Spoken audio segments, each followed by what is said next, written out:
할렐루야. 정읍제일교회는 역사와 전통이 있는 명문교회입니다. 할렐루야. 우리 모든 성도들의 가정 역시 명문 성도의 가정입니다. 할렐루야. 세월이 가면 갈수록 더욱더 빛이 날 줄로 믿습니다. 오늘 성경 본문 보시면 12명의 정탐꾼의 이야기가 나오지요. 모세는 마침내 백성을 이끌고 가나안 입구인 바란 광야까지 이르렀습니다. 이제 곧 가나안에 들어가야 됩니다. 그래서 12지파에서 한 명씩 12명의 지도자를 차출을 해서 지금 들어갈 땅 가나안을 실사하기 위해서 정탐을 실시합니다. 13장 21절을 보시면 신광야에서 하맛 어귀까지 정탐하기 위해서 정탐부를 보냈어요. 신광야는 가나안 땅 제일 남쪽 경계선을 말하는데요. 그리고 하맛 어귀는 최북단 경계선이에요. 그러니까 가나안 땅 남쪽 끝에서 북쪽 끝까지 약 160km의 땅을 두루 살펴보고 와라 라는 명령을 주어서 보냈습니다. 그래서 12명의 지도자를 엄선해서 중책을 맡겨서 40일 동안 정탐을 해봐라 보냈습니다. 그 12명의 정탐꾼들이 정탐을 마치고 돌아와서 마침내 보고를 하죠. 그런데 보고 내용이 둘로 쫙 갈라집니다. 12사람 중 갈렙과 여호수아 두 사람은 긍정의 보고를 합니다. 그 긍정은 절대적인 긍정이었고 그 땅은 언약 그대로 젖과 꿀이 흐르는 땅이다 라고 보고를 합니다. 그리고 우리는 그 땅을 정복할 수 있다 라고 긍정적인 보고를 두 사람이 했어요. 그런데 나머지 10사람은 부정적으로 보고를 합니다. 그 땅을 악평을 합니다. 우리가 가나안 땅에 들어간다는 것은 불가능하다. 왜냐하면 그 땅은 젖과 꿀이 흐르는 땅이 아닌 사람을 삼킬 정도이고 그곳 사람들은 모두 장대 같았고 우리는 마치 메뚜기같이 초라하다. 그리고 그곳 성벽은 철벽으로 우리가 가나안에 들어가는 것은 도저히 불가능합니다 라는 보고를 하게 돼요. 그 보고를 받고 백성들이 누구의 말을 믿었겠습니까? 그래서 모든 백성이 절망하고 낙심하고 밤새도록 통곡을 했다고 했어요. 똑같은 가나안 땅, 똑같은 기간 동안에 똑같은 눈으로 살피고 돌아왔는데 왜 10사람의 보고와 2사람의 보고가 마치 하늘과 땅처럼 갈라졌을까요? 10사람은 봄에 보고 2사람은 가을에 보았을까요? 아니죠. 10사람은 가나안에 가서 군인들을 보고 2사람은 농부를 보았는가요? 아니죠. 10사람은 산 위에서 보고 2사람은 골짜기에서 보았는가요? 그것도 아니죠.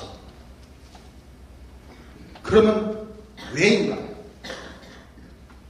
10사람은 외적 형편만 보았습니다.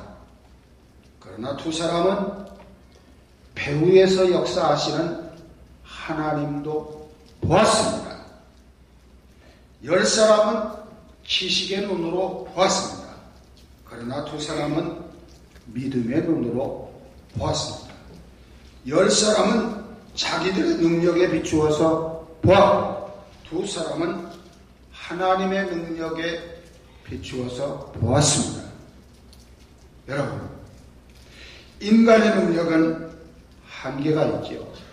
그러나 하나님은 전능하십니다. 10사람은 부정적으로 보았고 2사람은 긍정적으로 보았습니다. 결국 10사람은 잘못 보았고 2사람은 잘 보았습니다. 잘못 본 10사람은 자기 자신과 주변 사람들에게 절망과 비극을 주었고 잘 본 2사람은 자신과 모두에게 믿음과 희망을 주었어요. 2년 고생으로 광야 생활을 끝내고 가나안에 들어갈 수 있었는데 다시 광야로 들어가 20배나 더 고생을 하도록 만든 요인은 하나님의 능력과 승리를 보지 못한 불신앙적이고 부정적인 눈이었습니다. 60만 대군이 애굽에서 나와 홍해를 건넜으나 오직 약속의 땅에 들어간 사람은 2사람뿐이었어요. 광야에서 죽은 사람과 가나안 땅까지 들어가서 땅을 기업으로 받고 평안을 누린 사람의 차이점이 도대체 무엇입니까? 2가지 차이점을 말씀드릴 수가 있어요. 첫째는 가나안 땅을 보는 시각의 차이입니다. 그리고 2번째는 믿음의 차이라고 말할 수 있죠. 가나안 땅을 보고 그 땅에 들어갈 수 있다고 믿은 사람은 그 믿음대로 들어갔습니다. 들어갈 수 없다고 믿은 사람은 그 믿음대로 들어가지 못했습니다. 안타깝게도 12명 가운데 10명의 정탐꾼은 아직까지도 자신들과 함께 하시는 능력으로 역사하시는 하나님을 볼 수 있는 믿음의 눈을 뜨지 못하고 있어서 자신들이 처한 환경만을 둘러보고 돌아와서 믿음 없는 불신앙적인 보고를 하게 됩니다. 그리고 백성들에게 결국 부정적이고 불신앙적인 생각을 갖게 만들어서 낙심하고 두려움 가운데 떨게 만들고 하나님을 향해서 원망하게 만드는 어처구니 없는 행동을 10사람이 했어요. 종교개혁자 마틴 루터를 여러분 잘 아시죠? 루터가 학창시절에 겪었던 이야기가 있습니다. 독일에서는 고학생들 중에 노래 잘하는 학생들이 남의 집 창문 밖에서 노래를 부르고 돈을 받는 습관이 있었답니다. 물론 노래를 너무 못하거나 주인이 고약한 사람이면 무한을 당하고 빈손으로 쫓겨날 수도 있었다는 것이죠. 하루는 루터가 어느 부잣집 창문 아래서 큰 소리로 노래를 부릅니다. 노래를 시작하자마자 험상궂고 건장한 사나이가 창문을 열고 내려다보더니 갑자기 뛰쳐 나오는 것이에요. 루터는 이 사나이가 자기 노래가 듣기 싫어서 혼을 내주려고 오는 줄 알고 도망치기를 시작합니다. 그런데 이 사나이가 끈질기게 루터를 뒤쫓아왔고 루터는 기어코 그 사람에게 붙들리고 맙니다. 겁을 잔뜩 집어먹은 루터는 무서워서 벌벌 떨고 있는데 그 사람이 루터에게 흰 봉투 하나를 내밀더라는 것이죠. 알고 보니까 그 사람은 루터에게 장학금을 주려고 따뜻한 마음을 가지고 준비해가지고 장학금을 준비해서 돈 뭉치를 들고 와서 쫓아온 것이에요. 나중에 루터가 그 일을 회상하면서 이런 말을 합니다. 나는 목소리가 별로 좋지 않다는 열등의식 속에서 노래를 하다 보니 그 사람이 뛰어나올 때 자기를 해치려는 사람인 줄 알고 도망했었다 라고 말하면서 루터는 두려움의 안경을 끼고 세상을 보면 세상 만사가 다 걱정과 염려로 가득 차 있고 믿음이라는 안경으로 바꿔 끼면 세상이 다 감사하고 좋게 보이며 하나님의 손길이 보인다 라고 말합니다. 사랑하는 성도 여러분, 믿음의 안경을 끼고 세상을 바라보시기를 바랍니다. 그렇게 보시면 감사할 일도 많고 행복한 일도 많아요. 10지파장수들은 현실을 현실 그대로 보고 백성들 앞에서 부정적인 보고를 하고 모세와 아론을 아주 곤경에 빠뜨리죠. 우리가 돌아다니며 탐지한 땅은 거민을 삼키는 땅이요 아낙 자손은 신장이 장대한 대장보라 우리는 스스로 보기에 메뚜기 같더라. 33절을 보니까 그렇게 말하고 있어요. 저주하고 악평하여서 백성들을 낙심하게 하고 모세를 대적하도록 만들었어요. 그러나 믿음의 눈을 가지고 있었던 여호수아와 갈렙 두 사람은 똑같은 상황에서 똑같은 것을 보았으면서도 자신들이 처한 환경만을 보지 않았어요. 자신들과 함께 하시는 능력으로 역사하시는 하나님을 보는 것이에요. 그래서 10명의 정탐꾼들하고는 전혀 다른 보고를 백성들에게 하고 긍정적인 보고를 한 것이죠.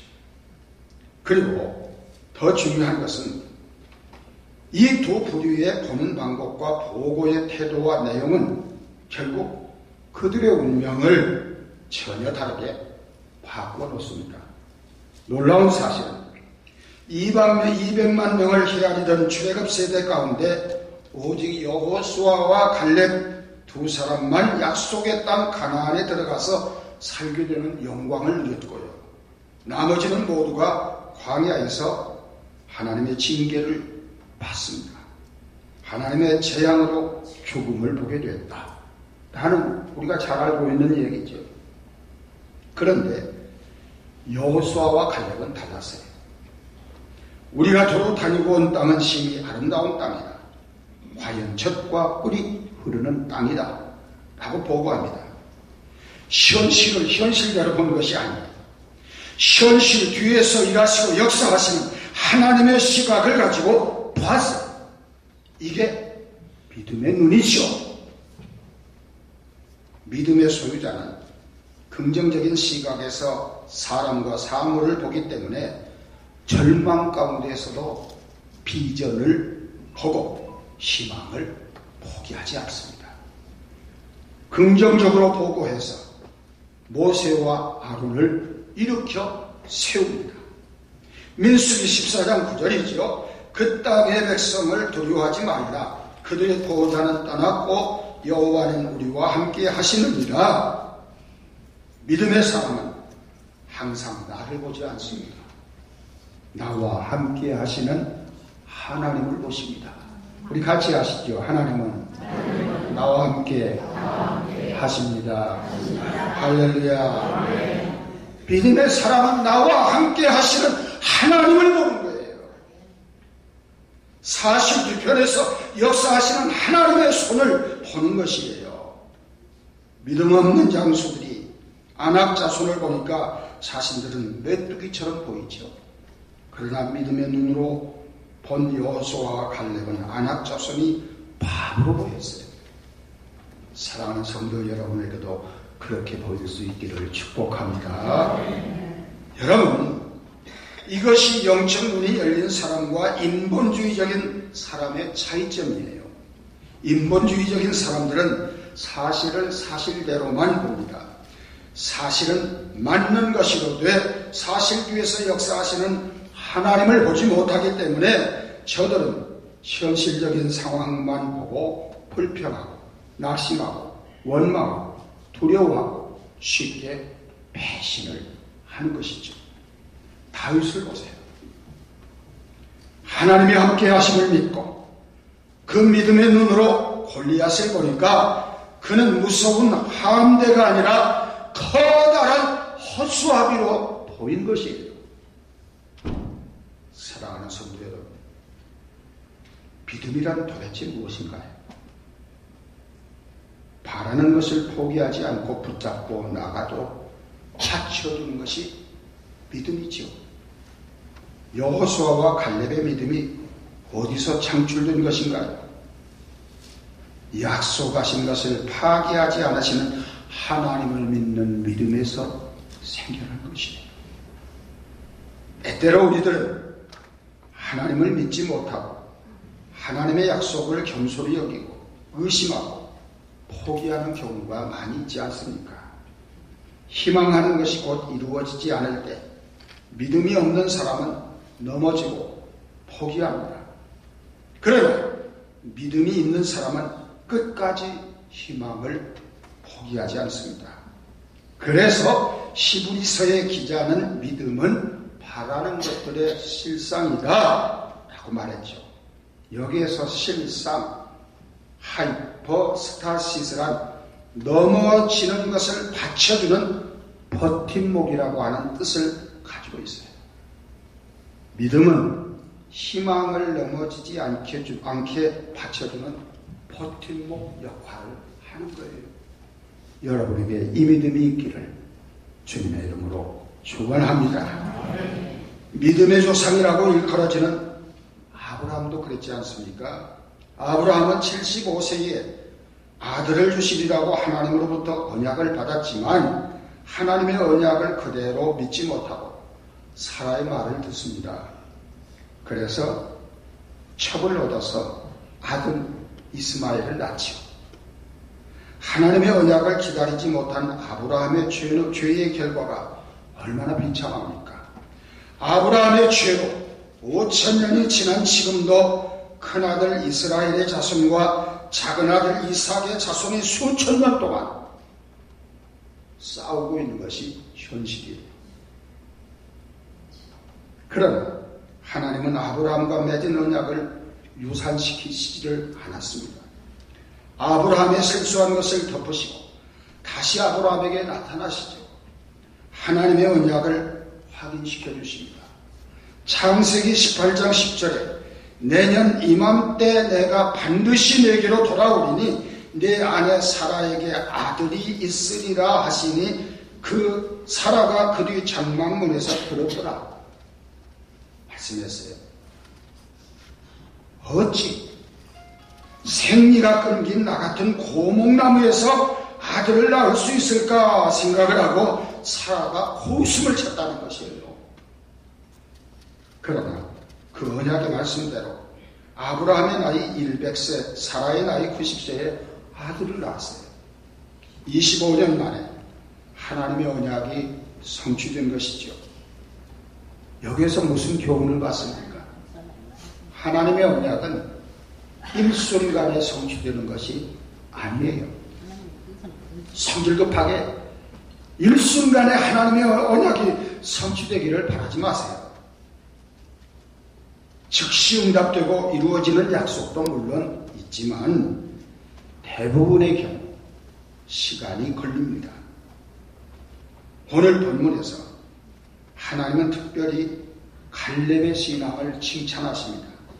내 종 갈렙은 그들과 달라서 나를 온전히 따랐은즉 그가 갔던 땅으로 내가 그를 인도하여 드리리니 그의 자손이 그 땅을 차지하리라 라고 24절에서 말씀합니다. 갈렙의 믿음이 온전하였다는 것은 갈렙이 하나님의 약속을 끝까지 의심하지 아니하고 하나님을 온전히 신뢰하였다라는 말씀입니다.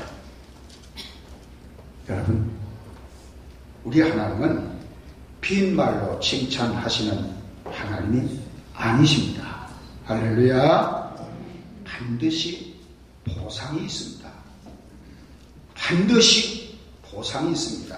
히브리서 11장 6절입니다.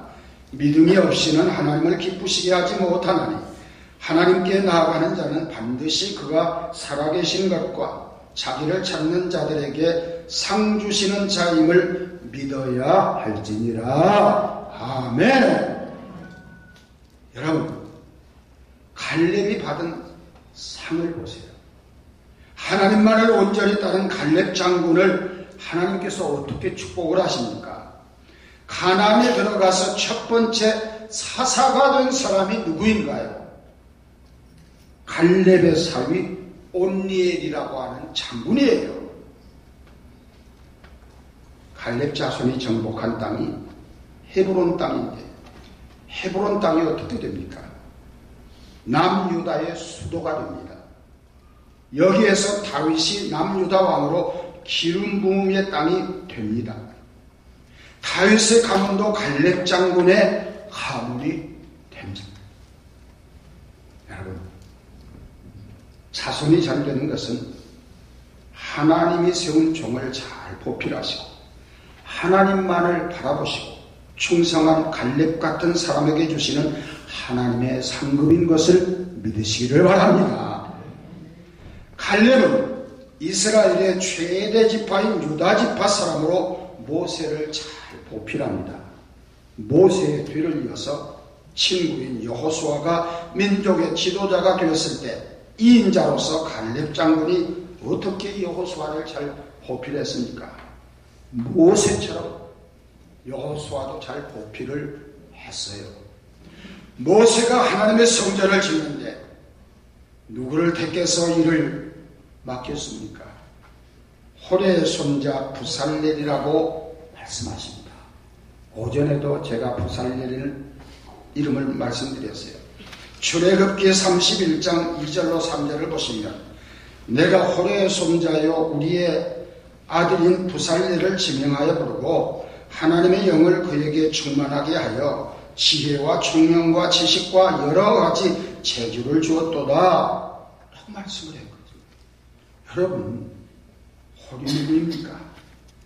아론과 함께 모세를 좌위에서 도운 사람이 아론과 홀이죠.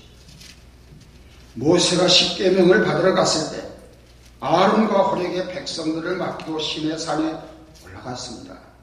그러나 홀은 끝까지 백성들의 우상 숭배를 막다가 돌에 맞아서 죽었다라고 전해집니다. 출애굽기 24장 14절 이후에 홀에 관한 말이 나오지 않는 이유가 바로 거기에 있다는 것이에요. 하나님은 홀의 이러한 의로운 죽음을 그냥 땅에다 묻어두지 않으셨습니다. 적당한 때 들어서 사용하신 것. 모세가 성막을 짓는데 홀의 손자를 1등 공신으로 세우신 것이에요. 하나님은 상급 줄 사람을 결코 잊지 않으십니다. 당대에 주시지 않는다고 불평하지 마세요. 낙심하지 마세요. 그 자손에게 대대로 갚아주시는 하나님이십니다. 이렇게 좋은 정체교회 또 그리고 명문 성도의 가정에 이런 축복이 임하시기를 주님의 이름으로 축원합니다. 은혜로우신 하나님, 5월 가정의 달 마지막 주일에 주님 거룩하신 성전에서 영과 진리로 예배드리는 사랑하는 주의 백성들을 축복해 주옵소서. 오늘 주신 말씀을 기억하게 하여 주옵소서. 여호수아와 갈렙의 믿음이 오늘 이 자리에 은혜를 사모하는 사랑하는 주의 백성들에게 주어지는 믿음 되게 하여 주옵소서. 하나님께서 나와 함께 계심을 믿고 매사를 대처해 나갈 수 있게 하여 주옵소서. 충성하는 주의 종들 하나님께서 기억해 주시고 때로 오늘 힘들고 어려운 일이 없지 않아 있을지라도 여호와 하나님께서 기억하시고 하나님의 은혜와 축복으로 때가 되면 응답해 주시는 하나님의 섭리가 역사함을 믿고 잘 감당할 수 있게 하여 주옵소서. 주님, 기도합니다. 이 교회가 담임 목사님을 절실히 필요로 하고 계십니다. 우리 하나님께서 예비하신 주의 종을 속히 보내어 주시어서 온 교회 성도들 이렇게 아름다운 양무리들을 인도해 나갈 수 있게 하여 주시옵시고 정제일교회가 다시 한번 명문교회로 발돋움하고 일어서는데 결정적인 계기가 마련될 수 있도록 축복해 주옵소서.